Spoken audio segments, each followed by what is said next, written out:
a fresh lamb. It weighs about 31.9 pounds. And you can identify our product. Our company, parent company is called Divine Foods, and you can see this is our meat division, and you can see it says Divine Meats, and it has our establishment number. So this is one way you can identify when you see this green tag. It's a tamper-proof. It's a tamper-proof seal, or it can't be applied or reapplied. So it's an authentic way to identify that this ram is from us. It does have other markings on there, but those other markings get blurred. It does have the establishment number on there, but it gets blurred because it's an ink stamp. It's a little bit ineffective, but the USDA does require us. So this one is something that's for a client, that a customer that is wanting something a little bit more of a heavy fat cover, a little bit more fat content. Here's an example of one lamb or goat.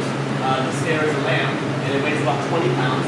And this one you can see is quite a bit more lean, and it's very pink, and the meat is going to be very tender. And so some customers want something a little more fat, some customers want something that's a little bit more lean, or there's something kind of in between over here. This one also weighs about 32 pounds. So we have different sizes. This is like a small, and these are like a medium. This is a medium that's a heavy fat content, and this is a medium one that is lean. And all of our clients have different requests that they have a different size that they're wanting, and then they have a different request in terms of the fat content.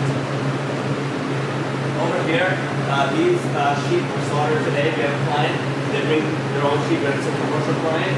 They bring their own sheep to us, and we just slaughter and chill it. And either later today or tomorrow, the customer will come pick up the meat. You can see here that the carcass, the way they like their carcasses is to be cut in half. So we cut the back leg in half and the front leg in half, and we've got it here. It's in the chilling stage.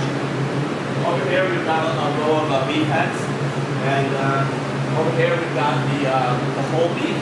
So again, this is something like a lean beef. This is fairly lean, but you can see it's got a really nice good bone integration. This is what they call the front quarter. Okay, over here, this is what they call the hind quarter. This is the back half of it.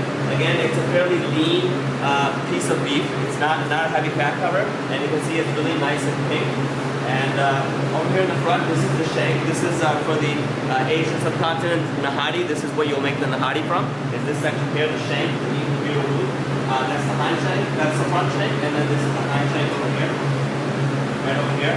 And so we don't do any fabrication. What we do is we just slaughter the skin and do the gutting, and we'll have a whole goat, a whole lamb, or quote unquote a whole beef. Obviously, it's a whole piece of whole beef. It can weigh 300 pounds and up. It varies on the size. There's veal, they're smaller. These are regular calves, or they can be bigger cows that can weigh 1,000 or 2,000 pounds. In order to make it manageable, so that we can carry it, load it to the trucks, and load it to the butcher shop, we do what we call 4 quarters. 2 hind quarters and 2 front quarters. And so you can see here this cow probably weighs about 300 pounds or so. So the tag is right here, and you can see this is a red tag, and you can see here it says 195 pounds. So the back leg and the front leg combined weigh about 195 pounds. If you added the other half of the cow, you could weigh up to probably about a total of, let's just say, if you double it, could be about close to 400 pounds for the whole cow. And these are calves. Also, you've got all of the offals. So you've got the spleens. These are fresh lamb and goat spleens. You've got the hearts, and then you've got the livers. So this is a nice, good, fresh liver, and you got fresh spleen, and then you got fresh hearts.